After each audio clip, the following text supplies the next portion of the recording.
Hare Krishna, all the devotees. A very warm welcome to our program of Srimad Bhagavatam study. And in this program, we are doing a detailed study of Srimad Bhagavatam. Right now, we are on first canto, 15th chapter. We will start today.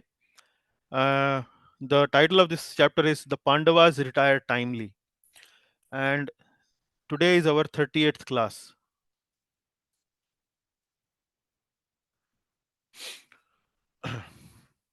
So, Mangalacharan prayers. I think it was by Mangala Mataji. Mataji, would you like to help us lead us in chanting the Mangalacharan prayers? Yes, Prabhuji. Okay. Hare Krishna all. Can I start, Prabhuji? Yes, Mataji, please.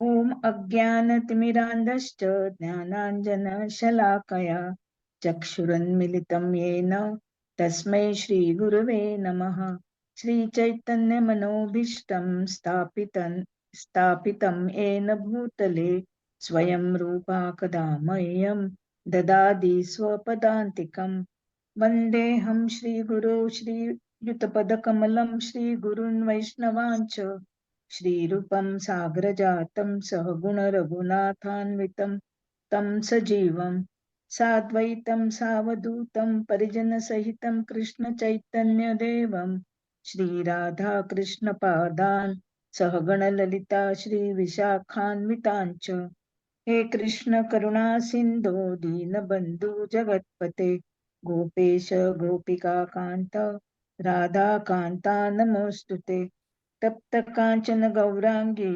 Shri Radhe Vrindavaneshwari वृषभानुसुते देवी प्रणमामि हरिप्रिये वाञ्छाकल्पतरुभ्यश्च कृपा सिन्धुभ्य एव च पतितानां पावनेभ्यो वैष्णवेभ्यो नमो नमः जय श्री कृष्ण चैतन्य प्रभु नित्यानंद श्री अद्वैत गदाधर श्रीवासादि गौर भक्त वृंद Hare Krishna Krishna Krishna Hare Hare Hare Rama Ram Ram Hare Hare thank you Prabhu ji Mataji, please continue with this Om Namo Bhagavate.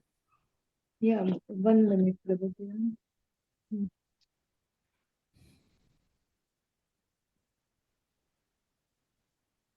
ओम नमो भगवते वासुदेवाय ओम नमो भगवते वासुदेवाय ओम नमो भगवते वासुदेवाय नारायणं नमस्कृत्य नरं चैव नरोत्तमं देवीं सरस्वतीं व्यासं ततो जयम् उदीरयत् नष्टप्रायेषु अभद्रेषु नित्यं भागवत सेवया भगवते उत्तमश्लोके भक्तिर्भवति नैष्टिकी कृष्णाय वासुदेवाय देवकी नंदनाय च नंदगोपाकुमाराय गोविंदाय नमो नमः Very nice, Mataji. Very nice.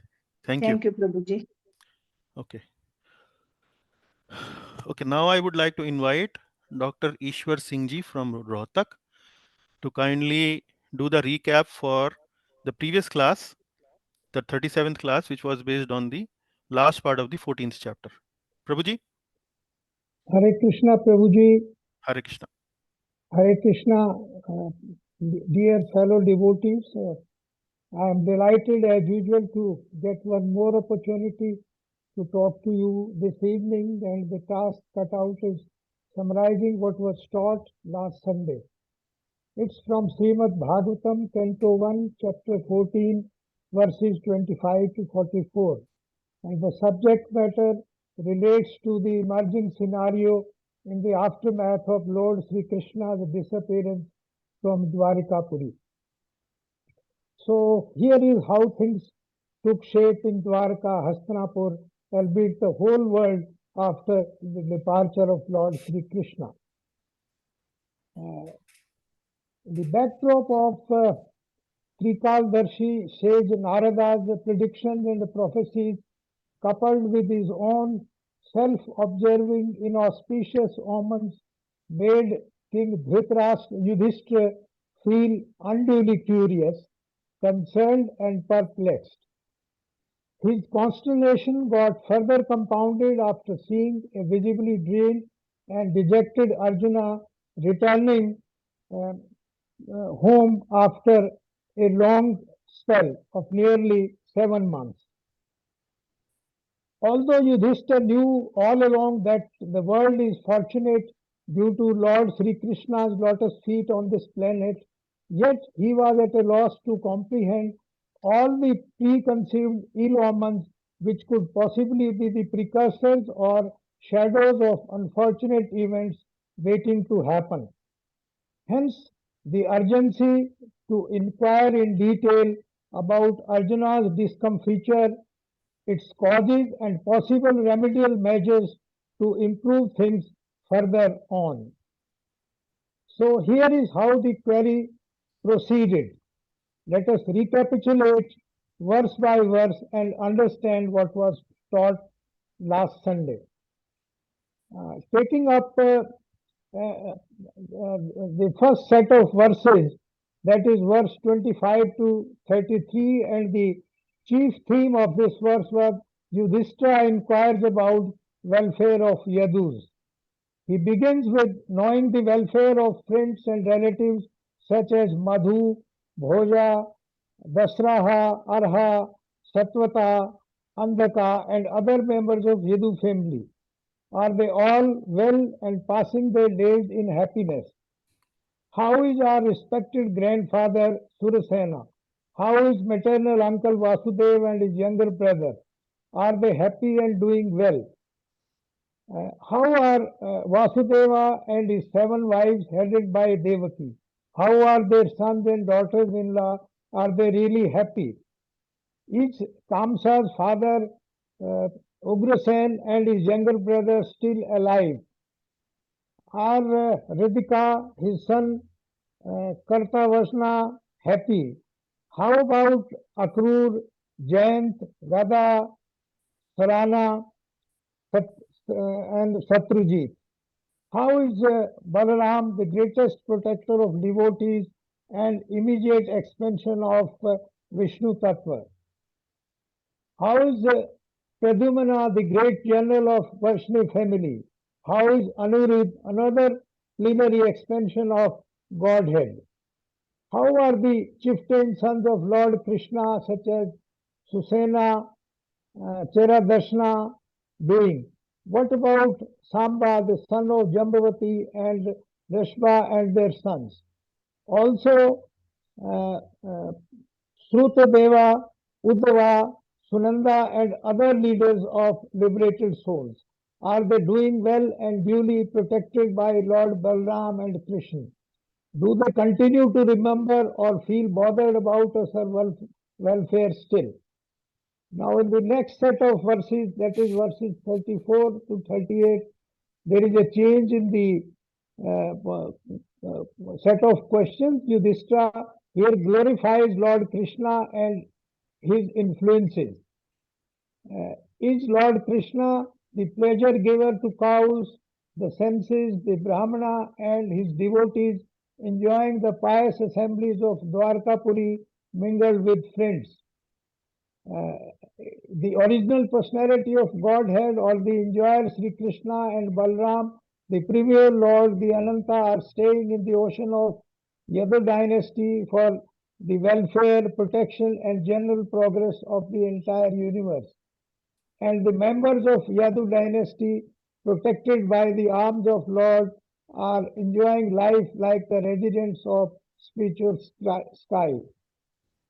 Are the queens of Dwarka headed by Satyabhama by serving at the lotus feet of the Lord, which is a most important service, induce the Lord to conquer demigods, are enjoying things which are the prerogatives of the wives of the controller of thunderbolts? How are the great heroes of Yadu dynasty? Are they protected by the arms of the Lord? Are they still fearless in every respect and are capable of trampling over the Sudharma assembly hall, the house deserved by the best demigod? Now, in theme 3, Yudhishthira inquires about Arjuna. They are covered under the verses 39 to 44. Now, seeing his brother Arjuna dejected, Yudhishthira likes to know about his health and loss of his bodily luster. Was it due to his long stay at Dwarka or someone disrespecting and neglecting him on purpose? Has someone addressed him with unfriendly words or threatened him? Was it due to some failure in giving charity or not being able to keep his promise to someone? Could you not protect deserving living beings such as Brahmana children, women, cows, and the diseased when they approached you for shelter? Has he contacted a woman of impeachable character or he failed to properly treat a deserving woman? Has he been defeated by someone inferior or equal to him? Or has he failed to take care of old men, boys, minors? Has he dined alone and left the other unattended? Has he committed some unpardonable or abominable mistake? Or is it that he has been feeling low for all the time due to loss of his most intimate friend, Lord Sri Krishna? This this final conjecture on the part of Yudhishthira that he cannot think of any other reason that can make Arjuna look so morose and dejected. Perhaps that was the reason he could correctly make out. Now, knowing that the Lord's disappearance from Dwarka heralded the advent of Kali Yuga with all its ferocity, and it's definitely a misfortune for humanity, and it's a truth we cannot change.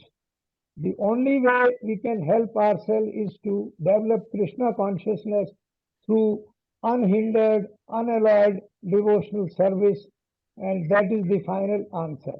And with that, I finish my job for the day. Hare Krishna, everybody. Thanks all very much for kind attention. Thank you, Ishwar Singh Prabhuji. Thank you very much. That was very nicely covered, all the points. So it was, we can see how Yudhishthir Maharaj is showing the personal touch with all the relatives, and he is already fearful of Lord Krishna being leaving the planet, and in his heart actually he doesn't want to listen to that reason. So that is why he's talking about all other reasons, possible reasons why Arjuna could be dejected, and only in the end he mentions that, have we lost Sri Krishna? That's how he's so much attached and in love with the Lord that he's very fearful in asking that question. Okay, so very nicely covered, Prabhuji. Thank you very much. And now we move to the subject matter of the class today, which is the 15th chapter. And I must say, this chapter today, the class will be full of stories. So should be full of entertainment for all of us. And this is the overview map of the 15th chapter. Here you can see, uh, as hinted in the previous chapter, when Narad Muni mentions that Yudhishthir, now the Lord plan has been fulfilled. He is about to leave the planet, and then you also should think of leaving the planet once he leaves the planet. So the very next chapter, chapter 15, is about the Pandavas retiring timely. It has it's a long chapter, 51 verses, but we will cover it in, I think, 2 or 3 classes. First, today we will cover till 17th verse. So in the first two sections of this chapter, we will see now Yudhishthir Maharaj in the 14th chapter is asking all kind of questions, a barrage of questions he has unleashed in front of Arjuna. He's already dejected, and on top of it, there are so many questions.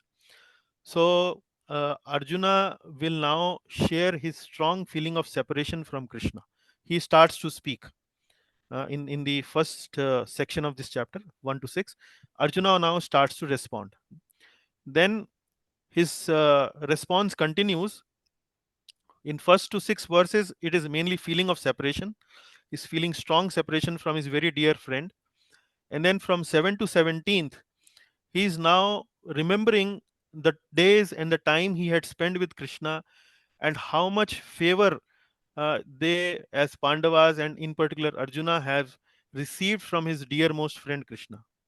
So you would see typically also in our lives also, that when we lose some near and dear one, maybe our parents, or maybe our spouse, or maybe our children, or maybe some near dear friend and so on, specifically we feel very much separation when we remember what nice things they have done to us in our lives. So similarly, Arjuna is recalling the same sentiments, is going through the same sentiments, and that's where we will see so many other stories, so many stories from the background, so many stories from the flashback of the life of Arjun and Lord Krishna. So before we begin, we'll like to have a couple of names, few names, who would help me in reading the text on the slides. So any would like to volunteer? Yes, I, Prabhuji. I can do, Prabhu. Okay, so Anand Mataji and then Jeevan Prabhu. I can also do, Prabhuji. Okay, Rakesh ji. Okay, thank you very much. So we start with Anand Prada Mataji. So Mataji, this is the very first verse, and just to have a little auspicious start, I have kept the Sanskrit for the very first verse here. Please recite together with me. Uh, Krishna. yeah, I will recite. Please recite together. Just let me open in my book. Hmm. एवं कृष्ण सखा कृष्णो Evam Krishna Krishna भ्रात्रा राज्ञा विकल्पितः. Ratra Ratra विकल्पितः. Kalpitaha. 1 minute. Okay, we'll do it again. एवं कृष्ण सखा कृष्णो Evam Krishna Sakha Krishna भ्रात्रा राज्ञा विकल्पितः. Ratra Ragya Vikalpitaha नाना शंखास्पदं रूपं Nana Shankaspadam Rupam Krishna विश्लेष कर्षितः. Krishna Vishlesha Karshitaha. Okay, now please read the translation. Suta Goswami said, Arjuna, the celebrated friend of Lord Krishna, was grief-stricken because of his strong feeling of separation from Krishna, over and above all Maharaja Yudhishthir's speculative inquiries. Yeah. So this is the opening verse of the 15th chapter, and it is kind of connecting with the previous chapter where Yudhishthir Maharaj is making so many questions before Arjuna. So what the verse says is that Arjuna, it is spoken by Suta Goswami, who is narrating this story to the sages of Naimisharanya. It is saying that Arjuna was already very deeply grief stricken because of strong feeling of separation from Krishna. So here the confirmation is already there in this verse that Krishna has left the planet, and Arjuna is grief stricken, very much grief stricken. And because he is grief stricken, and on top of it his elder brother Yudhishthir is posing so many questions to him, his grief is actually aggravated. He's aggravated. Now if you are not in a good mood, or you are sad for some reason, for some instance, for some incidents, and somebody starts to ask questions and questions and questions, you don't feel easy about it, you don't feel relieved, you actually feel more aggrieved, more aggravated, isn't it? So something very similar is coming here. Something very similar is happening with Arjuna. And the picture that you see in this slide is where Arjuna is being shown on the left and Yudhishthir is being shown at the bottom of the picture. And in the background, you see many instances, many incidences which Arjuna had spent with Lord Krishna, is remembering and all that. So that's the picture is all about. Now we might think, why Arjuna is feeling so much separation from Lord Krishna. It is mainly because Arjuna is a very dear friend of Lord Krishna. They have spent time together with each other, they have shared difficult times, they have teamed up together to fight many common enemies and so on. And when you lose some companion like that, he will feel a deep separation from such a companion. Now, the question might be here, what we need to reflect a little bit upon. We don't feel separation with Krishna in our own lives. We don't feel that kind of separation, which we will read how Pandavas feel separation and how Yudhishthir feel separation. So why don't we feel separation? Because we have not developed that kind of love with the Lord so far. And the whole process of Bhakti Yoga is mainly about developing love with the Lord. That is the whole focus. So, as we continue to progress in our endeavors in the Bhakti Yoga process, the more sincere we make this endeavor, the more sincere we follow the instructions of the Lord uh, in Bhagavad Gita and Srimad Bhagavatam, the faster we are supposed to develop these loving sentiments with the Lord. And when we develop these loving sentiments with the Lord, we will start to feeling and appreciate. Most importantly, we will also start to appreciate the sentiments here being felt by uh, Yudhishthir Maharaj and Arjuna.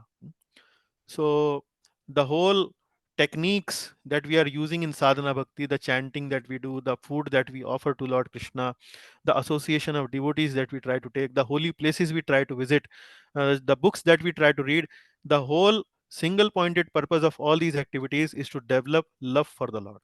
And that is the whole idea in our bhakti yoga process. Okay, next one, Mataji, please read. So due to grief, Arjuna's mouth and lotus-like heart had dried up. Therefore his body lost all luster. Now remembering the Supreme Lord, he could hardly utter a word in reply. So his position was very, very pathetic, I would say. His mouth was dried up, his heart had dried up. It's very similar to when he was in the front of Mahabharat war, in the front of the battlefield. That then there also he mentioned that my hands are trembling, my mouth is drying up, my heart is and so on, similar. But here it is more out of uh, in Mahabharat war, was mostly about compassion towards his relatives, but here it is more the feeling of separation, the feeling of sadness, separation from his very dear friend Lord Krishna. And he could hardly utter a word in reply. So, although Yudhishthir Maharaj was asking questions and questions and questions, but he was emotionally so overcome with grief that he could not really actually answer anything. He feared that he would utter any word, probably he will start crying or tears will start to flow from his eyes. So he was trying to contain his emotions and try to think what he could say, what he could speak. So that was the kind of situation with Arjuna. Yes. With great difficulty, he checked the tears of grief that smeared his eyes. He was very distressed because Lord Krishna was out of his sight, and he increasingly felt affection for him. Yeah. So as I mentioned to you, he was very was experiencing a lot of difficulty in checking his emotions. The tears were already there in his eyes, and he feared that if he would speak anything, remember Lord Krishna, like you, if you see, when we are in a very morose condition, in a very sad condition, and we try to express some emotions through our words, then we actually break down. We break down, we are no longer able to contain our composure. And something similar was going through with Arjuna. He was very distressed because his dear friend Lord Krishna had left, and in separation he was feeling lot of affection, lot of love for him. Okay. Yes, Mataji. Fourth one. Remembering Lord Krishna and his well wishes, benefaction, intimate familial relations, and his chariot driving, Arjuna, overwhelmed and breathing very heavily, began to speak. Now Sud Goswami sets the stage that explaining the emotional state of Arjuna. He's now trying to give a reason what is going on and what is about to do. So there are two things that we need to understand here. One is mentioned about intimate familial relations and his chariot driving. So these are the two important connections with Lord Krishna that Sud Goswami is explaining. Intimate familial relations means, although Lord Krishna is popularly known as the friend of Arjuna, however, there was a family relationship between Arjuna and Lord Krishna. So can anyone guess what was that family relationship?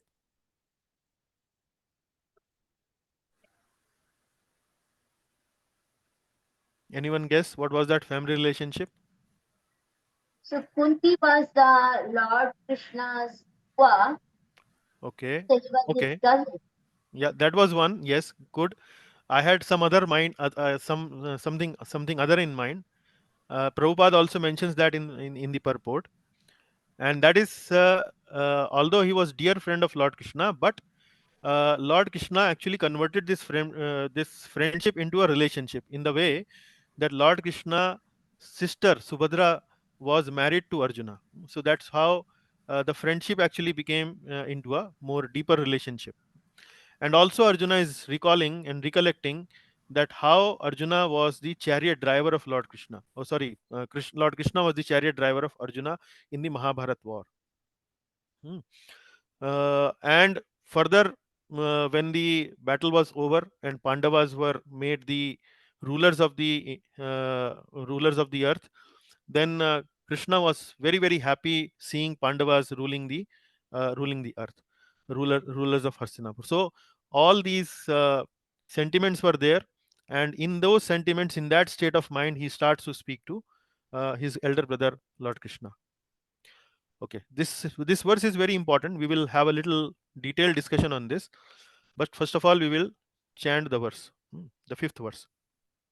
Please repeat after me. Arjuna uvacha Arjuna Vacha, vanchitoham maharaja Vanchitoham Maharaja, harina bandhurupina Harina Bandhurupina, yena me prahatam tejo Yena me Pratham Tejo, deva vismapanam mahat. Deva Vismat, Deva Vismapanam Mahat. Now please read the translation. Arjuna said, O king, the Supreme Personality of Godhead, Hari, who treated me exactly like an intimate friend, has left me alone. Thus my astounding power, which astonished even the demigods, is no longer with me. Hmm.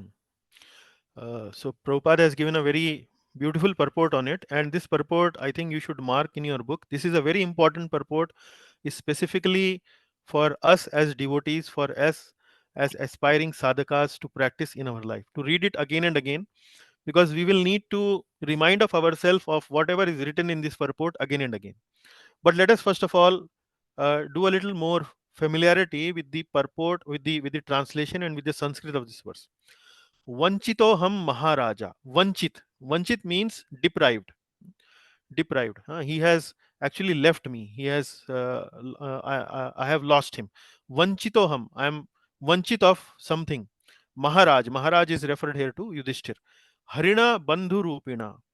Harina. Harina is a word used for Lord Hari.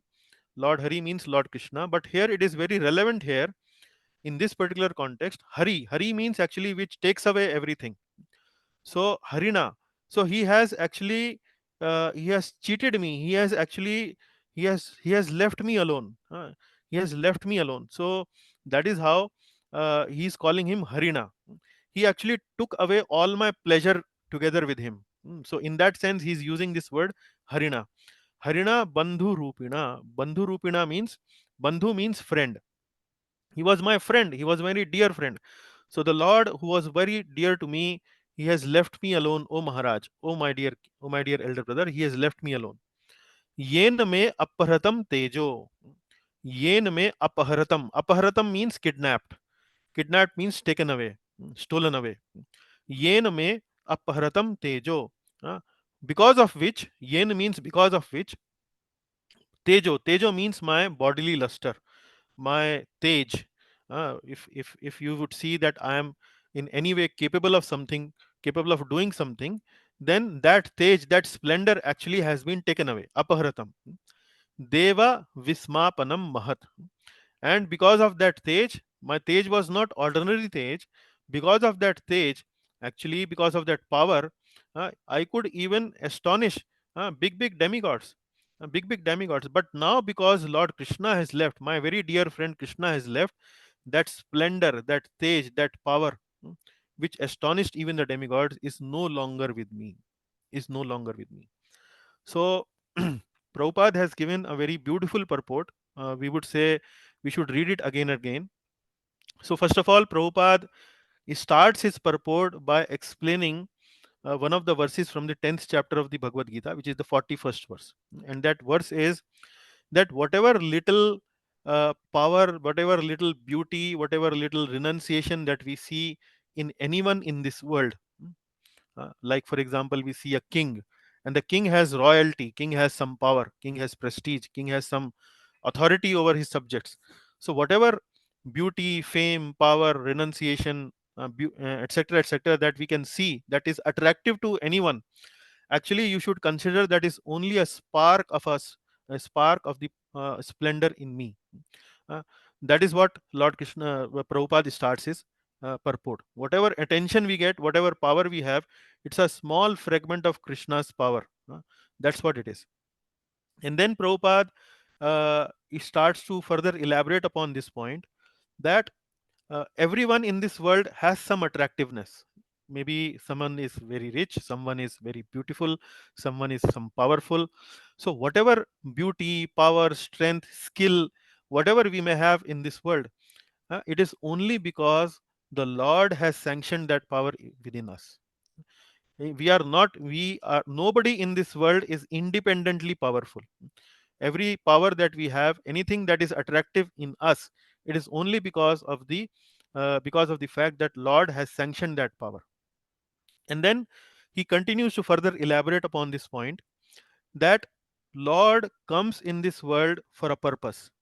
Yada yada hi dharmasya, that we know this verse from Bhagavad Gita, that for protecting the pious and annihilating and highlighting the miscreants, the Lord comes. And Lord comes with all his power. The Lord comes together with his power. But not only Lord comes together with his power, when the Lord descends to this world, his associates, his parshads also descends to this world. And when his associates also descends in this world, the Lord empowers his associates in some specific way. So as we see that Lord here came mainly to organize this war of Mahabharat, and when this war of Mahabharat was organized, Arjun was made the hero of the Mahabharat war. And we see throughout the Mahabharat war, Arjuna displayed extraordinary powers. So, what Prabhupada is trying to explain in the purport here is, when the Lord comes, his associates also come, and the Lord empowers his associates. And similarly, when the Lord descends from this world, the associates also leave the world, and together with the Lord and with the associates, the power that was given to them for some particular purpose, that power is also taken away from them. That power is also taken away from them. So the power is given to the Lord's associate mainly to fulfill Lord's objectives. And now, when Lord has disappeared from this planet, so what Arjuna is saying, that my powers are also being taken away. Now Arjuna is not lamenting here that his powers have been taken away. He is lamenting mainly because of the separation of his friend, but he is trying to share his feelings at the moment with his elder brother, that what has happened to me when the Lord has disappeared from this planet. Now here, uh, a very important point that we need to understand, we also in our lives have some capability, some intelligence, some fame, some name, some power, some wealth. We also are in some way attractive in terms of name, fame, etc., etc. So when we can see that great souls like Arjuna can be deprived of the powers that was given to him by the Lord, then what to speak of ordinary living entities like us. So in our lives also, we should remember that whatever strength we have, whatever attractiveness we have in terms of wealth, power, money, etc., name, fame, prestige, and so on, that will also disappear. That actually will disappear at one moment, at some point of time. So we should understand that when these powers will be taken away from us, we should understand that these were powers given to us by the Lord, and the Lord by his own sweet will has taken taken those powers back from him. So we should not feel morose, we should not feel sad about it. The only real property that we have, and then Prabhupada continues to Prabhupada continues to explain that we don't require these powers to go back to Godhead, go back to the spiritual world. These powers are actually not required in order to reach back to Godhead. Say, when we go back to Godhead, Lord Krishna is going to ask us, are you able to do some nice cooking? Are you able to do some nice kirtan? Are you able to do some nice fund collection? Are you able to do temple construction? No.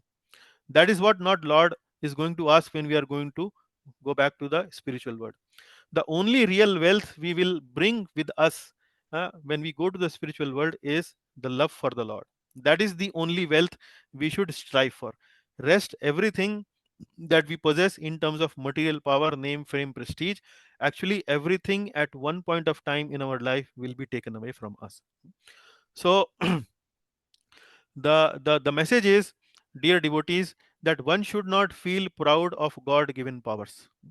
One should understand every moment in their life that these powers are Lord's powers. Uh, Say, for example, uh, if I borrow uh, 50 crore rupees from a bank, first of all, bank will not give me so much money, but if for some reason some bank is uh, giving me 50 crore rupees, and I start to think, that I am very rich, I am very rich, will it be an intelligent emotion, or will it be a foolish emotion? It will be a foolish emotion, because that is not my money. I have to return that money. So similarly, if we have some capability, some ability within us, that is actually given to us by the Lord.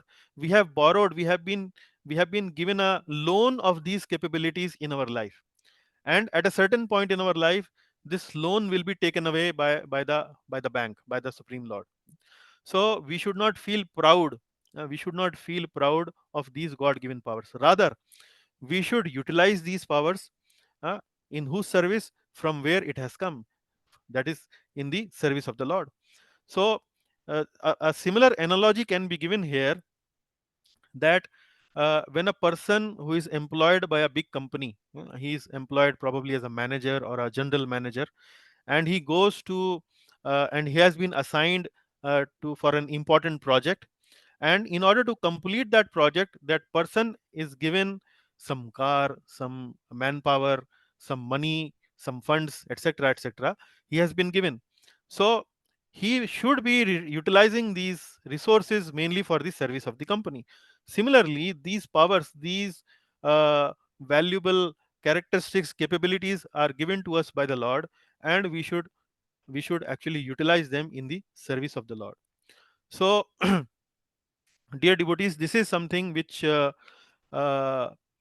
we should understand, that these powers are not going to help us to take us to the Lord. Rather, our only property, which is love for the Lord, is only going to take us back to the Lord.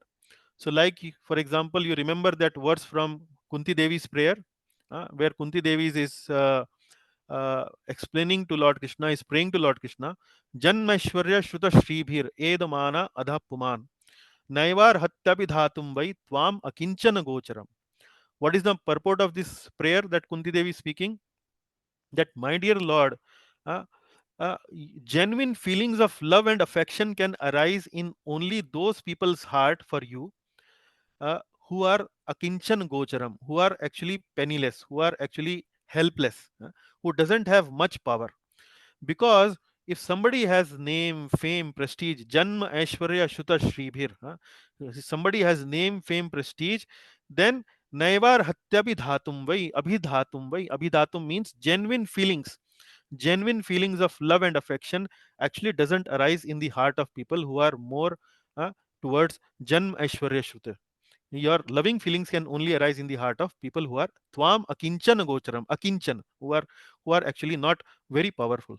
So this is what our real wealth is. So we should not feel very dejected, very lost, very morose when the powers are taken away from us. I will give you one more example. We'll give you one more example of Hanumanji. So in Ramayana, the real hero of Ramayana in Sundarkand is Hanumanji, and we see throughout Ramayana Hanumanji is glorified as as the best servant of Lord Sri Ramchandra. But when we see Mahabharat war, what service Hanumanji has been given? The service that Hanumanji has been given is simply to remain on that flag on the chariot of Arjuna. That is the only service he has been given. In Mahabharat war, the Lord chooses to make someone else the hero. And who is that hero? That hero is Arjuna. So Hanumanji is given only the service that you simply remain on that flag. You just oversee the war, bless Arjuna, and sometimes make a roaring sound and so on. So that's the only service he has been given. So Hanumanji is not complaining. Hanumanji understands that this is Arjuna's stage, and I should actually uh, glorify Arjuna and feel delight in seeing what the activities Arjuna is doing here. So uh, the only asset that we have in this world is the love for the Lord, and that is only going to come for our rescue when we are trying to go back to Godhead. So this is the main purport of this verse, very important purport. If you read it again and again, you will not feel proud in your life, or I would say, in case you think you are starting to feeling proud in your life, this reading of this purport actually will help reducing the I would say the intensity of pride we might be feeling in our lives. Okay, now the next one, Mataji.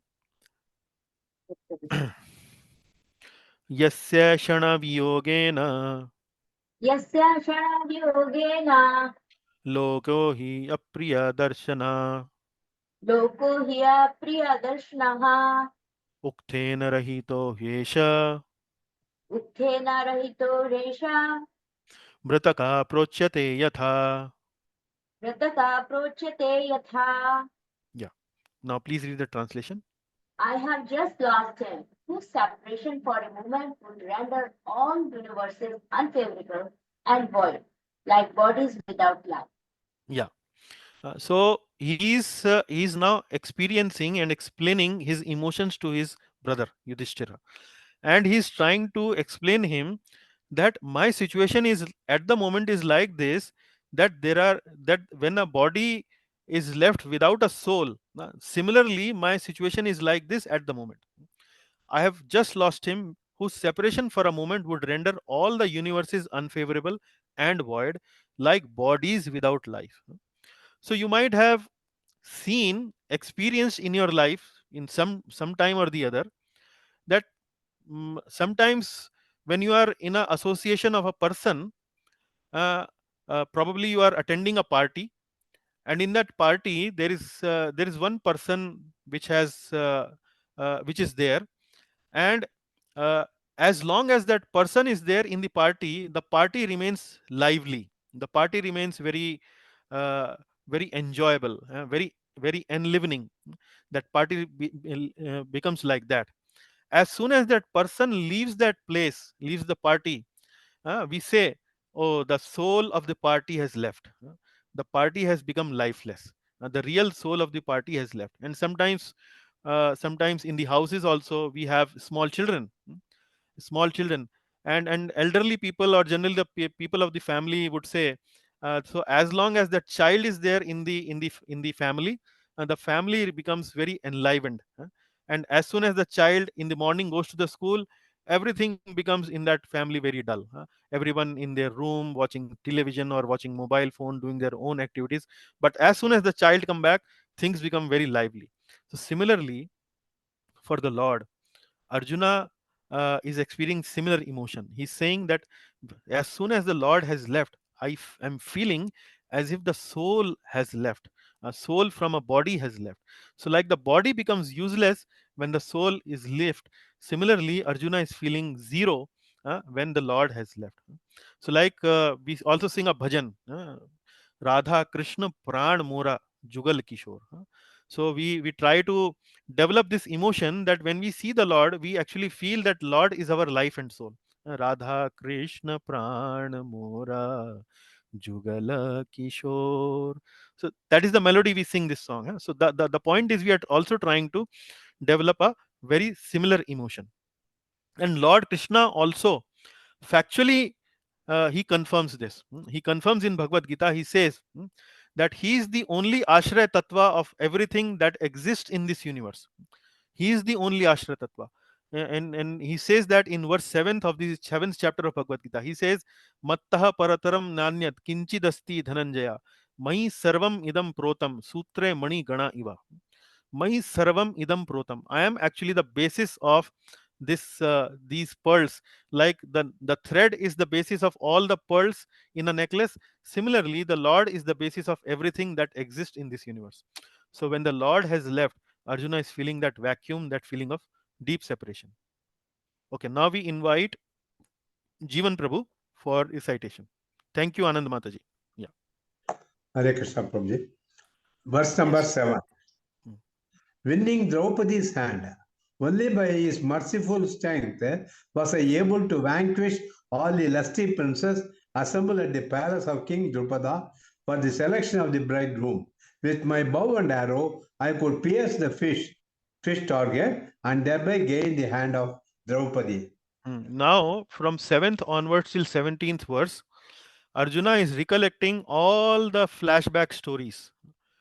What are the favors that he had received from Lord Krishna? And here we are going to recollect some of those stories just to enter into the emotions Arjuna is feeling. So, when we just read or just heard that Arjuna, Lord Krishna had done so many favors on Arjuna, now let us start to count, and you will be surprised that there were so many. There were so many. So, starts with winning Draupadi's hand. Now, only by his merciful strength was I able to vanquish all the lusty princes assembled at the place of King Drupada for the selection of the bridegroom. So, really happened, what really happened in the Swayamvar of Draupadi was, when the Swayamvar of Draupadi happened, Arjuna and his brothers were in exile. They were not in Hastinapur, though they were not given any formal invitation to attend the Swayamvar. And his Draupadi's father Drupada actually wanted to give the hand of Draupadi to a very capable person, somebody like Arjuna only.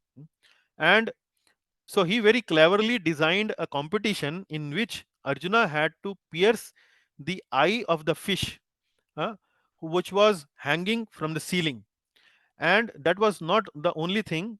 He made it even more complicated by rotating, by making a small chakra rotating in circle, and that chakra had a small hole, and when the chakra will complete one round, that hole will align with the eye of the fish, and that will be the only time a flash of a second will be available for the person to release the arrow to pierce the eye of the fish. And not only that, that person cannot aim it directly looking at the eye of the fish. He has to look at the reflection in the water, which was wavy, which was not still, and with that he has to do it. So Drupada knew that only Karna and Arjuna could do some feat like this. So they had organized this Swayamvar, and in that Swayamvar, Draupadi very cleverly ruled out Karna by saying that he would not marry anybody who is from the below Kshatriya Varna system. So he would only be willing to accept somebody as a somebody Kshatriya as her husband. So Karna actually, who was at that moment of time was considered a Shudra because he was a son of a Sutputra or a carpenter. He was ruled out. So in the Swayamvar, then Arjuna, who was disguised as a Brahmana, he volunteered and took permission from Drupada that he would like to do this, and then he was given permission by Drupada to perform this competition. And then he very nicely lifted up the bow, strung the bow, and then pierced the eye of the fish. So what Arjuna is saying here is that he could only do such a unbelievable feat, mainly because he had Lord Krishna's blessings with him. So only because of his mercy, only because of his strength, he could do this. So this is the favor number 1 in Bhagavatam that Arjuna recollects. Now going to the next favor. Yes, please read, Prabhu. Verse number 8. Because he was near me, it was possible for me to conquer with a great dexterity the powerful king of heaven, Indradeva, along with his demigod associates, and thus enable the fire god to devastable the Kandava forest. And only by his grace was a demon named Maya saved from the blazing Kandava forest, and thus we could build our assembly house of wonderful architectural workmanship where all the princes assembled during the performance of Rajasuya of Yajna and paid you tributes. So now there are more favors he is recollecting, and see what are these favors. So probably this story maybe would be a bit new to you, to the devotees. So what is being discussed here in this verse is, and you can see the picture also. So here in the picture there is a chariot. On the chariot we see Lord Krishna and Arjuna, and in the background you will see a demon in the or not a demon, actually he's Agni Dev, fiery, in a fiery human like form. And this Agni Dev, now we see this Indra who is actually the in charge of rains. So he's trying to pour rains. Agni Dev is trying to burn a forest, and Arjuna and Krishna are trying to protect uh, uh, and are trying to fight with Indra, who is trying to quench the fire in the forest. That's what is being discussed. That is what being depicted in as picture in this slide. So the story goes like this: that Agni Dev wanted to devour Khandava forest because he was feeling very hungry. So he wanted to devour something, and he chose that Khandava forest was the right thing to devour. But every time he would attempt to devour Khandava forest, Indra would intervene and will put rains uh, on the fire, and the Agni Dev could not satisfy his hunger. So Agni Dev took the form of a Brahmana, and then Agni Dev went to Arjuna and Krishna, requesting him to protect from Indradev so that he could satisfy his desire by devouring Khandavpras. And that's where Arjuna and Krishna actually uh, stop Indra from sending the rains and so on, so that Agni Dev could actually properly devour the forest, Khandava forest. And while Agni Dev was devouring this forest, so there were several living entities there in the forest, and it is mentioned that except few living entities, everything else was destroyed, everything else was devoured. So uh, who are these living entities? Maybe we'll not go into the detail of these living entities, but for the discussion of this verse, one of the living entities was Maya demon. Maya demon, who was also living in the forest. He was saved by Arjuna from the burning of forest fire, and that is what is being mentioned here. Hmm? Because he was near me, it was possible for me to conquer with great dexterity the powerful king of heaven, Indradev, along with his demigod associates, and thus enable the fire god to devastate the Khandava forest. So, this story we have learned so far. Then, and only by his grace was the demon named Maya saved from the blazing Khandava forest. So, Maya demon was saved. So, Maya demon was saved because of whom? Because of Arjuna and Krishna. So Maya demon had a lot of gratitude towards Arjuna. Although he was a demon, but he has a lot of gratitude. He had a lot of mystic powers, lot of mystic powers. And in order to satisfy Arjuna, in order to say thanks to Arjuna, Maya demon offered that, sir, I can do something for you. Can I do something for you? Arjuna actually refused. Arjuna said, no, it is okay. I just saved you. It was something like, because you came to me, I was Kshatriya, I saved you. It was my duty. So nothing in return you need to offer to me. But Lord Krishna, uh, later on, later on, when Arjuna was and Yudhishthir Maharaj was supposed to organize this Yarjashuya Yagya, Lord Krishna approached Maya demon, reminded him that he was saved by them, and in return he requested that you please construct a very beautiful assembly hall for Yudhishthir Maharaj, because his Rajasuya Yagya is supposed to be organized there. And Maya demon had great mystic powers. He built such a beautiful assembly hall for Yudhishthir Maharaj, which was unparalleled, which was unparalleled. And when the kings from the other states were invited to that assembly hall, they all very much appreciated. They all very much appreciated. And not only appreciated, but they offered a lot of tributes to Yudhishthir Maharaj. So this is what he is mentioning here. Maya saved from blazing Khandava forest, and thus we could build our assembly house of wonderful architectural workmanship, where all the princes assembled during the performance of Rajasuya Yagya and paid you tributes. So, uh, with whose blessings and whose intervention this all could happen? This all could happen because of Lord Krishna's intervention, and that is what Arjuna is recollecting now. Now here, what is the lesson for us? The lesson for us from this verse is that uh, although Maya was a demon, Maya had Asuri characteristics, but Lord Krishna was pleased with Maya demon. Why? Because Maya demon actually took shelter of Arjuna, uh, wanted to serve Arjuna by offering him some service.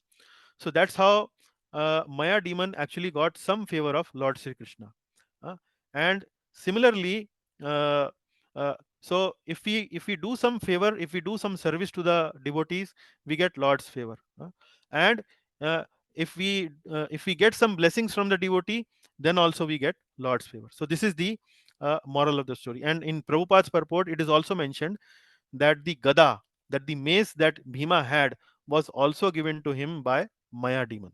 So this is the whole background, and why Arjuna felt very much grateful to Lord Krishna, remembering that instance when Maya demon actually built that assembly hall. Okay, next one, Prabhuji.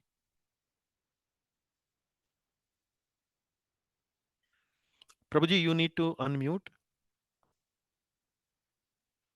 Okay. Number 9. Your respectable younger brother, who possesses the strength of 10,000 elephants, killed by his grace Jarasandha, whose feet were worshipped by many kings. These kings had been brought for sacrifice in Jarasandha's Mahabhairava Yajna, but they were thus released. Later, they paid tribute to your majesty. So here he is remembering the killing of Jarasandha. So probably you may not remember that Jarasandha story, but Jarasandha is a very, very interesting character in this whole episode. So Jarasandha was a son of a demoness called Jara. And how come this Jarasandha was born? So Jarasandha was born to a king who had two queens. And this king actually was not having any children. And that's where he performed a yagya, where a mango was given to this king, which he did half. One half he gave it to his one queen, another half is gave to another queen. And when the child was born from these queens, it was half. So one child in one half portion came out from one queen, half portion came out from another queen. And that was something which was very unfortunate, or something like which was not very welcomed by the father of this half two piece child. So the family actually threw away the child in the forest, and in the forest there came one demoness called Jara, who was looking for some food, some human flesh. And when he found this uh, 1 by 2 uh, piece of a baby there, she actually took hold of both the pieces, and when she actually joined them together, the child actually became one. And this is Jarasandha. So the name Jarasandha actually came. So Jara actually is the name of the mother, or the name of the demoness who joined them. And Sandhi actually means to joining together. So that is how the name Jarasandha come to this person. So this Jarasandha became a very, very powerful king. He was a very demoniac king. And because of his demoniac nature, Asuri nature, he was devotee of Lord Shiva, Mahabhairav. And in order to please Lord Shiva, he would give sacrifice of kings, the Rajas, the kings surrounding his empire. And in order to please Lord Krishna, he would have many, many kings in his prison house, and he would give sacrifice of each of these kings. So Lord Krishna actually wanted to kill Jarasandha, wanted to eliminate Jarasandha.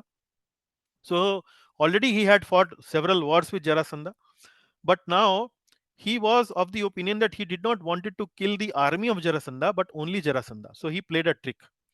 He, Arjuna and Bhima went as a Brahmanas, and Jarasandha had one quality that he would never refuse to a Brahmana whatever he would ask in charity. So uh, Lord Krishna actually asked in charity that you would do a wrestling match with Bhima, and Jarasandha agreed to it. So Jarasandha was not only his host, but also became a competitor in the wrestling match with Bhima. So Bhima fought with Jarasandha for long time, and he could not defeat Jarasandha. Every time he would defeat Jarasandha, Jarasandha would once again rise up. So he would uh, he would tear apart Jarasandha in two, and then once again the both the parts will join together. But then Lord Krishna guided and gave intelligence to Bhima that, my dear Bhima, don't throw these separate part in the same direction. Rather, you throw them in the opposite direction. So when he did like that, then only he was able to kill Jarasandha. So this is something which Arjuna is remembering now, that how uh, Lord Krishna actually helped uh, killing in killing of Jarasandha, and then by killing of Jarasandha, all those kings who were imprisoned in Jarasandha's captivity could be released. And these kings, when they released, they accepted Yudhishthir Maharaj's rule, because Yudhishthir Maharaj was doing this Ashwamedha sacrifice. They very nicely and willingly accepted Yudhishthir Maharaj rules. So all this happening because of Lord Krishna. Next one. Number 10. It was he only who loosened the hair of all the wives of the miscreants, who dared open the cluster of your queen's hair, which had been nicely dressed and sanctified for the grace for the great Rajasuya sacrificial ceremony. At that time, she fell down at the feet of Lord Krishna with tears in her eyes. Yeah. So this is mainly about the saving of Queen Draupadi.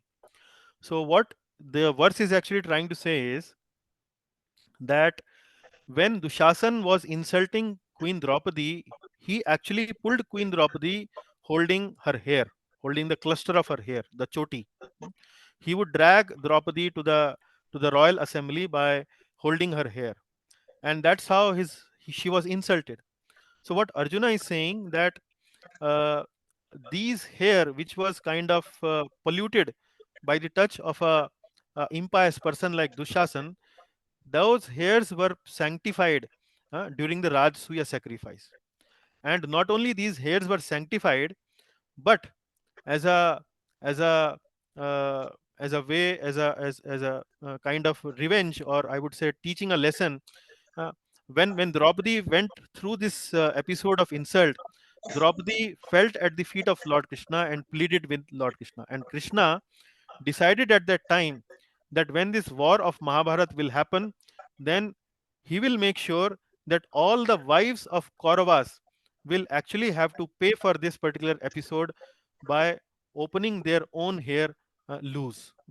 So when the Mahabharat war happened, then all the Kauravas were died, and because of their because the queens and the wives of these Kauravas had become widow, they had to open up their hair.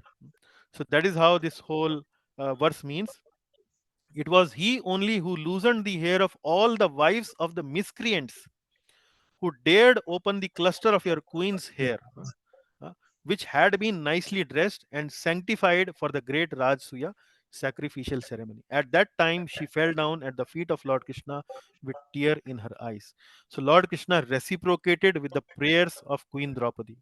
So this is the favor which Arjuna is recalling now. So what Prabhupada writes in the purport, that the Lord does not tolerate the offense towards his devotees. Uh, if you do any offense towards the devotees, you need to make sure, you need to learn, you need to know that the Lord reaction is going to come in our lives. So this is the explanation of this verse. Okay, the next one, Prabhu. Number 11. During our exile, Durvasa Muni, who eats with his 10,000 disciples, intrigued with our enemies to put us in dangerous trouble. At that time, he, Lord Krishna, simply by accepting the remnants of food, saved us. By his accepting food, thus, the assembly of Munis, while bathing in the river, felt sumptuously fed, and all the three worlds were also satisfied. This is a very beautiful story, very mystical, very beautiful, very, I would say, charming story, and shows one another aspects of Lord Bhaktavatsala's nature. So what really happened was that Durvasa Muni. Now, Durvasa Muni is a character who could be pleased very easily and who could be annoyed very easily. So when he gets pleased, he gives lot of blessings. He's unlimited blessings, and when he's annoyed, he actually could really break havoc in someone's life. So that is the kind of a character of this person Durvasa Muni is. So Durvasa Muni once upon a time went to Duryodhan, and Duryodhan knew that when these Brahmanas are pleased, when Durvasa Muni could be pleased, he can actually satisfy all the desires. So Duryodhan, being a demoniac person, very cunning person, had all kind of uh, I would say uh, not so very good desires. So what he served Durvasa Muni very nicely, and Durvasa Muni obviously was very pleased with Duryodhan, and he asked for a favor. Then Duryodhan mentions to Durvasa Muni that, kindly, my dear sir, you go to my elder brother also, Yudhishthir, and go to him at a time when he has already taken his lunch, and you should also go with your 10,000 disciples and take lunch and take give this benediction of feeding brahmanas to my elder brother also. So Durvasa Muni wanted to fulfill the desire of Duryodhan, and he went there. So why there's a little catch, that why he mentioned that only go after when Yudhishthir Maharaj had taken lunch? Because Draupadi had a patra which is known as Akshay Patra. Now this patra was something, a mystical patra. This could give unlimited amount of food, but it would give only once in a day. And after you have eaten, then for rest of the day it will not give any food. So when Durvasa Muni went there, Yudhishthir Maharaj and Draupadi had already taken their lunch. And Durvasa Muni, when they came, uh, he requested Yudhishthir to prepare feast for him and for his 10,000 disciples. Now Yudhishthir Maharaj, he said to Yudhishthir Maharaj that I am going to the river to take bath, and meanwhile in the background you please kindly arrange for preparing a feast for me and my disciples. Now Draupadi was really worried. She was really in a very perplexed situation. What to do? Helpless situation. And in that helpless situation, she started remembering Lord Krishna. Lord Krishna understood what is going on. And then he appeared. He appeared there and asked Draupadi, Draupadi, do you have something to eat? I am very hungry. Can you please bring something for me? Draupadi was saying that, my dear Lord, I am already worried about food, and you are actually making mockery of me. You are asking for more food. I know I don't have any food. Everything has been eaten away. All my utensils have been very much cleaned. But Lord Krishna continued to insist. No, no, no, no. Go inside. Check. There might be some food available still in your kitchen. Okay. Kindly bring that utensil to me. Let me check. Let me check. Now Draupadi goes and bring that Aksha Patra and brings it to Lord Krishna. And Lord Krishna uh, uh, looks at the Akshay Patra, and in some corner he find a little vegetable piece and maybe a little rice, and then he took that vegetable piece and rice and puts up in his mouth, and he eats that rice and vegetable. And the moment he does it, then all the brahmanas, all the sages together with the Durvasa Muni, all the disciples of Durvasa Muni, they felt as if their stomach, their belly have been filled till neck or probably till the nose, and they were starting belching, they were starting feeling very much full. And now they were worried. They said that if they go back to Yudhishthir, and now they are already not feeling hunger at all, that will not look nice. So they actually decided not even to go back to Yudhishthir. So this is something which the story tells few things here. The story tells that Lord Krishna is the topmost mystic. This is one part of the lesson. The second part is that if we offer food to the Lord, then everyone else is satisfied. Everyone is satisfied. And the third probably part is that do not waste food. It can come to your rescue anytime. So these are some lessons from the story. But point is, Arjuna is remembering this favor which Lord Krishna extended to their family in a very trying time, in a very difficult time. Okay. Yes, Prabhu. Last one for you. Okay. Number 12, it was by his influence only that in a fight was able to astonish the personality of God, Lord Shiva, and his wife, the daughter of Mount Himalaya. Thus, he, Lord Shiva, became pleased with me and awarded me his own weapon. Other demigods also delivered their respective weapons to me. And in addition, I was able to reach the heavenly planets in this present body and was allowed a half elevated seat. Yeah. So there are several background stories are embedded in this particular verse. So first of all, he's mentioning about uh, I was able to astonish the personality of God, Lord Shiva, and his wife, the daughter of Mount Himalaya, like Parvati Devi. Uh, Thus, he became very pleased with me and awarded me with his own weapon. So, this is something related with the story of the battle between Lord Shiva and Arjuna. And in this battle, Arjuna was able to defeat Lord Shiva. And Lord Shiva, instead of becoming angry on Lord Arjuna, actually became very pleased with Arjuna and offered him this Pashupatastra. So Prabhupada makes several points in the purport. So one point that he makes in the purport is that devotees of demigods may not necessarily get the grace of the Lord. For example, Ravan. So Ravan was also the devotee of Lord Shiva, but he always wanted to put some harm to Lord Vishnu, that is Lord Ramchandra. So this is one point Prabhupada is saying, that the devotees of demigods may not necessarily be uh, getting the grace of the Lord, may not necessarily be favorable towards the Lord. However, the devotees of the Lord are always respectable towards the demigods. So like Arjuna. So Arjuna, although defeated Lord Shiva, but was always very respectful towards Lord Shiva.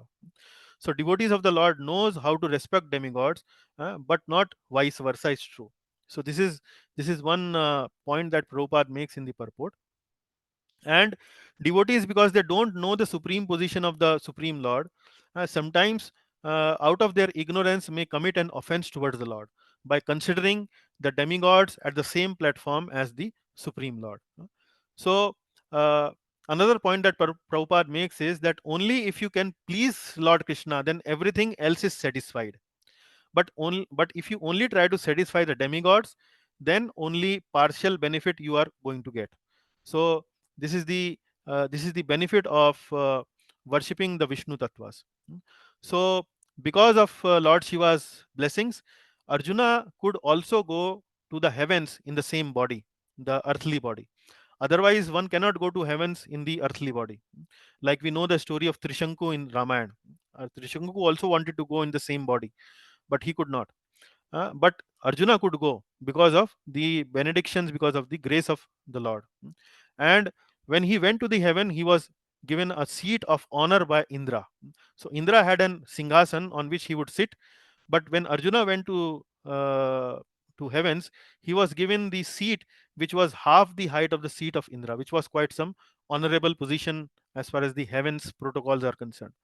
So let me read it again. It was by his influence only that in a fight I was able to astonish personality of God, Lord Shiva and his wife. Thus he became pleased with me and awarded me his weapon. Other demigods also delivered their respective weapons to me, and in addition, I was able to reach the heavenly planets in this present body and was allowed a half elevated seat. So, this is the background behind all the sentences in this verse. Now we go to the next one. Next one, we will request Rakesh ji to read. Hare Krishna, Prabhuji. Hare Krishna. When I stayed for some days as a guest in the heavenly planets, all the heavenly demigods, including King Indradev, took shelter of my arms, which were marked with Gandhi bow to kill the demon named Nivat Kavacha. O king, descendant of Ajamid. Ajamid, at the present moment I am bereft of the supreme personality of Godhead, by whose influence I was so powerful. So although the demigods are very, very superior to human beings, they are superior in all respects: beauty, power, intelligence, etc., etc. But still, Arjuna mentioned that when I went to the heavens, actually I was asked by the demigods that I kill this demon named Nivat Kavacha because of my Gandiva bow. And Gandiva bow is getting this power from where? It is getting the power from Lord Krishna only. So it was empowered by the Lord only. So this is what Arjuna is recollecting as a favor of the Lord. Next one, Prabhu. The military strength of the Kauravas was like an ocean in which there dwelt many invincible existences, and thus it was insurmountable. But because of his friendship, I, seated on the chariot, was able to cross over it, and only by his grace was I able to regain the cows and also collect by force many helmets of the kings, which were bedecked with jewels that were sources of all brilliance. Yeah. Now here he's recollecting the favor that he received during the Mahabharat war. And in the Mahabharat war, the warriors were kind of invincible, insurmountable. And what kind of warriors were they? Bhishma Dev. Bhishma Dev, who had this boon of Ichha Mrityu, he could die whenever he would wish. Now, how could somebody organize for a killing of such a insurmountable warrior?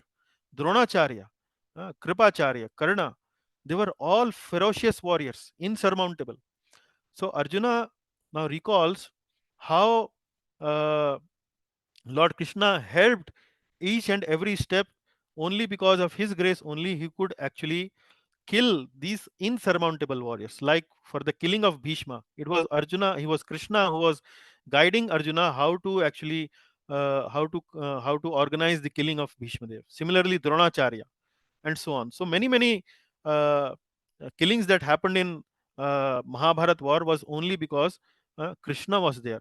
So in generally, in order to organize these kind of events, it requires a lot of military skill, espionage, and then maybe political cleverness and so on. But everything was being organized by Lord Krishna on behalf of Arjuna. So this is something which Arjuna is recollecting now.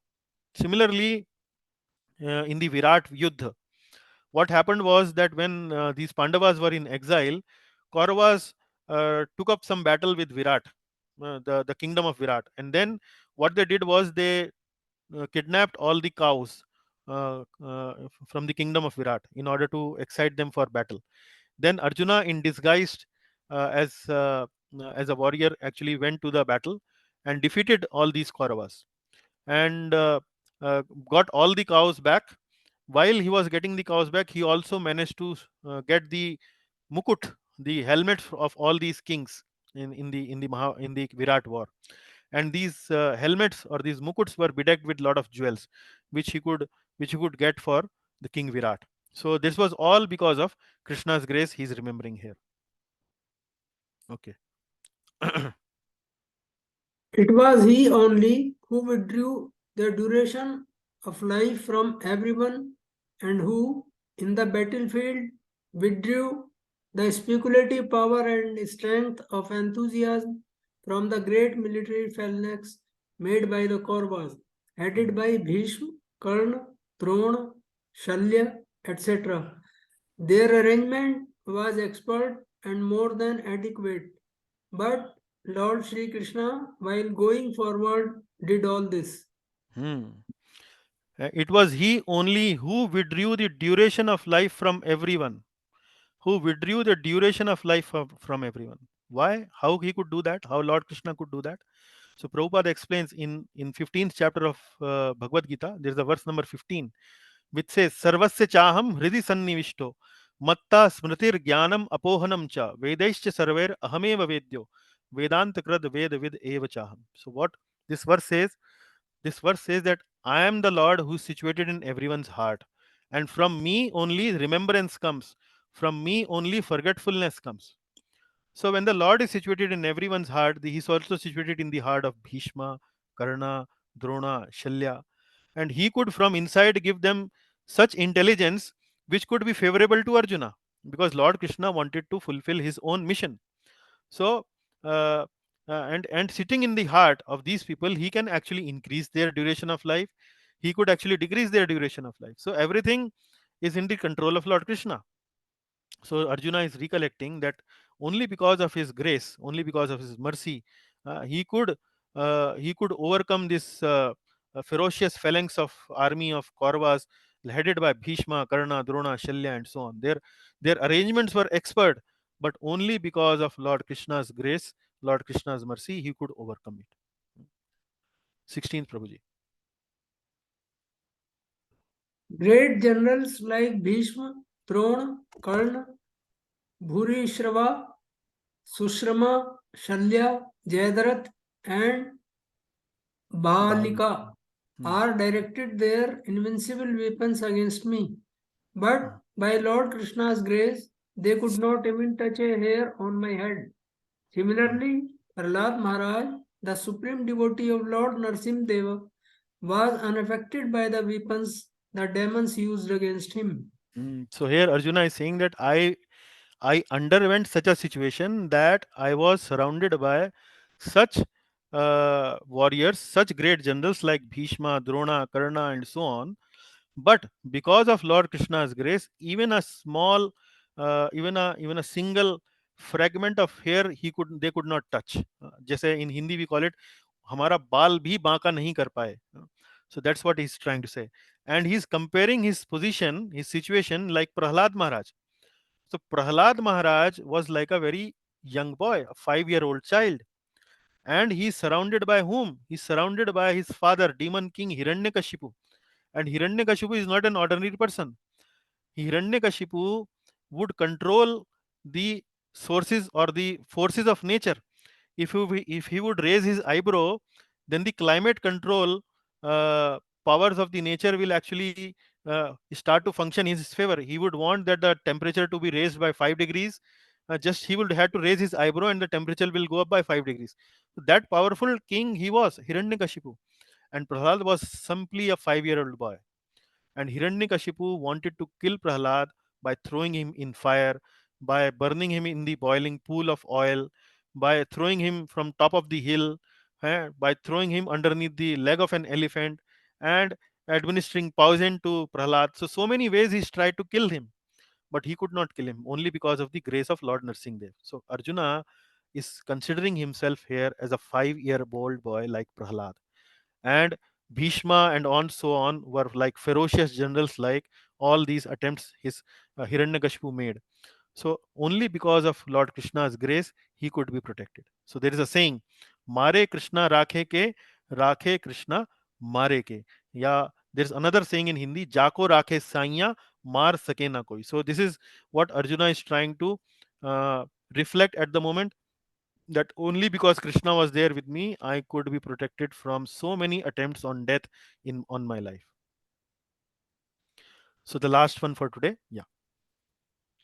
It was by his mercy only that my enemies neglected to kill me when I descended from my chariot to get water for my thirsty horses. And it was due to my lack of esteem for my Lord that I dared engage him as my chariot driver. For he is worshipped and offered services by the best man to attain salvation.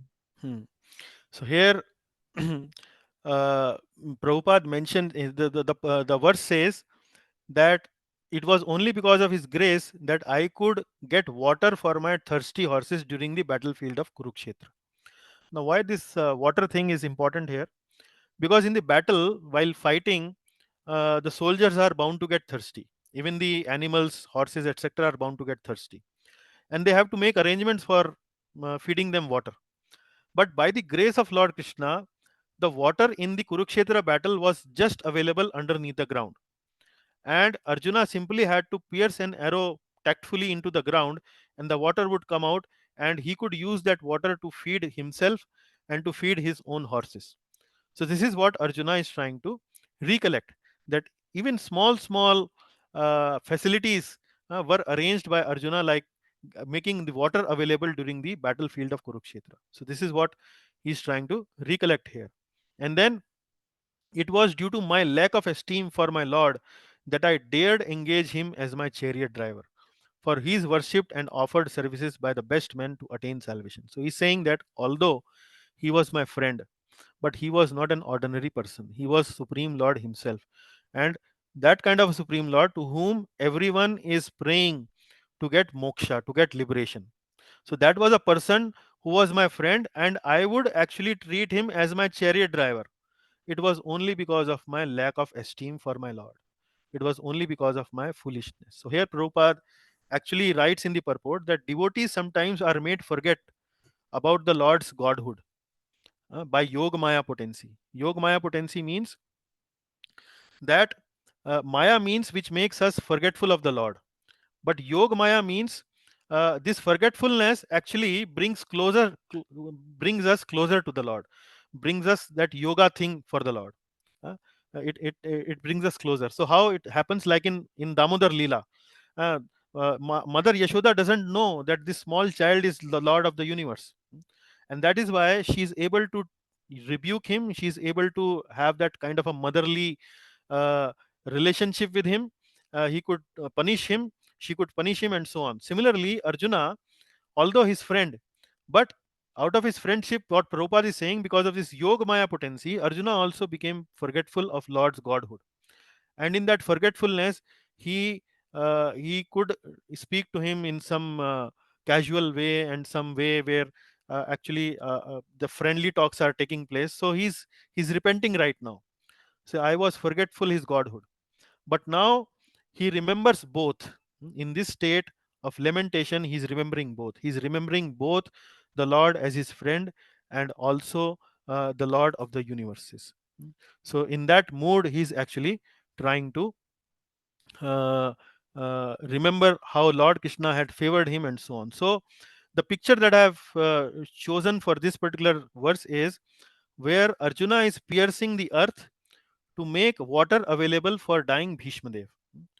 So in the purport, Prabhupada writes that Arjuna would pierce the earth to get water for the horses. I could not get similar picture on the internet, but I could get this picture where Arjuna had pierced the earth, and there is a mention in Mahabharata where water could be made available to Bhishma Dev right there at the battlefield of Kurukshetra. So just to confirm that this was made possible by Arjuna, what is being mentioned in this verse. So with this, we will conclude the class today. Okay, sorry, there's one more point here before we conclude. So, Prabhuji, can you please read this also? Yeah. Different transcendentalists worship the Lord differently. Hmm. The Supreme Lord, the personality of Godhead, Sri Krishna, is the object of worship both by impersonalists and by the devotees of the Lord. The impersonalists worship his glowing effulgence emanating from his transcendental body of eternal form, bliss, and knowledge, and the devotees worship him as the Supreme Personality of Godhead. Those who are below, even the impersonalists, consider him to be one of the great historical personalities. Yeah. So, three kind of people are mentioned here. One is Brahmavadis, second is Bhaktas, and third are ordinary people. So Brahmavadis are those people who worship the Lord, but in the form of the transcendental effulgence. Effulgence means the bright light, Brahma Jyoti, that emanates from the body of the Lord. So that's why they are known as Brahmavadis. They are also impersonalists, but they don't offend the form of the Lord. So they only are simply interested in worshipping the transcendental effulgence, which is also Satchidanand, from the body of the Lord. But devotees are those who actually worship the form of the Lord. Those are the devotees. And some other ordinary people, they simply consider Lord Krishna as a great historical personality, ऐतिहासिक पुरुष, like Modi, like Atal Bihari Vajpayee or Indira Gandhi and so on. These are great people in history. Something like that, Lord Krishna is that. So there are three kind of people. So different transcendentalists worship the Lord differently. So this is something which maybe on a philosophical technical front you may like to understand it. So with that we bring the class to halt. All glories to Srimad Bhagavatam, all glories to Srila Prabhupada. Any comments, any discussions, we can have it now. For the services of next class, the Mangalacharan prayers is allocated for Vidya Mataji to recite, and summary will be for our Manish Prabhu. So Manish Prabhu not here right now, but we will inform him. Okay. Thank you very much. Any questions, any discussions you would like to do?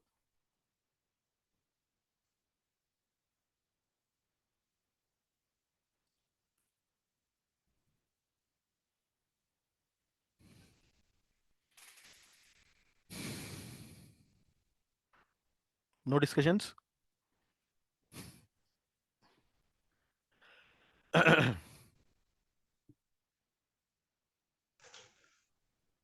What about the recitation for next class memory? Next two shlokas, is it, Prabhuji? Yes, Prabhuji. Next two shlokas, I will look in the list and Okay. will update on the WhatsApp. I will Okay. update you. Okay. The Okay. two shlokas. Okay. And was the class entertaining? There were a lot of stories. Did you find it entertaining? I found it very Hare Krishna, entertaining Prabhuji. Yes, while Prabhuji. Yes. preparing. Hare Krishna, Prabhuji. Yes, Vidya Mataji. The stories were very enlightening. Oh, enlightening. Okay, good. Yeah. So Hare generally, Krishna Prabhu. yeah, Jayanti Mataji, I was actually wanted to hear from you. You are the one I who am always seek for stories. I am enjoying the classes, Prabhu, with Okay, stories. okay, okay. So this Thank this you, class Prabhu. was full of stories. Every verse had a Yes, story. yes, Prabhu. Thank you, Okay. Prabhu. Thank you, Mataji. Okay. Okay, then stories probably don't have many questions or Hare any point. Krishna, Prabhuji. Yes, I Mataji. Yes. joined the I joined the class just 10 minutes back. Okay. For you, we I have got recording available. yes, I will see that. Definitely आपकी class तो अच्छी क्या बहुत ही अच्छी होती। चलिए बहुत बहुत धन्यवाद. I'm really ji, grateful. Thank you. Yeah. Ji, thank you. Okay. And I missed the shloka session also. I tried to No worries. remember. Yeah. Please practice them. We could not record. Do you think recording the sloka recitation session will help? I'm just Yes, wondering because. yes, definitely. It will help. Okay. It will help Okay. So from for next people. class Recording we'll would be helpful. It okay will we'll help, Yes, Prabhuji. Definitely. okay. So because probably Recording would be we'll sometimes we are not able to attend, then we can see the recording and okay. Okay, then from the next class we'll record the sloka recitation also. Okay. yeah. Okay, Thank you. then thank you very much everyone for giving me Hare another Krishna. opportunity for Hare Krishna. speaking from Srimad Bhagavatam. Thank you very Hare much. Thank you. Dhanyavad pranam. Hare Krishna. Dandavad. Hare Krishna, Dandavad. Prabhuji. Krishna. Hare Krishna, Hare Shivanji. Hare Krishna. Yeah. Hare Krishna Hare Krishna. Prabhuji. Hare Krishna, Prabhu. Hare Krishna, Prabhuji. Hare Hare Krishna. Krishna, Prabhu. Hare Krishna, Prabhu. Hare Krishna, Prabhu. Hare Krishna. Hare Krishna. Hare Krishna. Thank you, Hare Prabhu. Krishna. Hare Thank you, Krishna. Anupama Thank you, Mataji. Prabhuji. Thank you, Mangala Mataji. Hare Krishna. Hmm.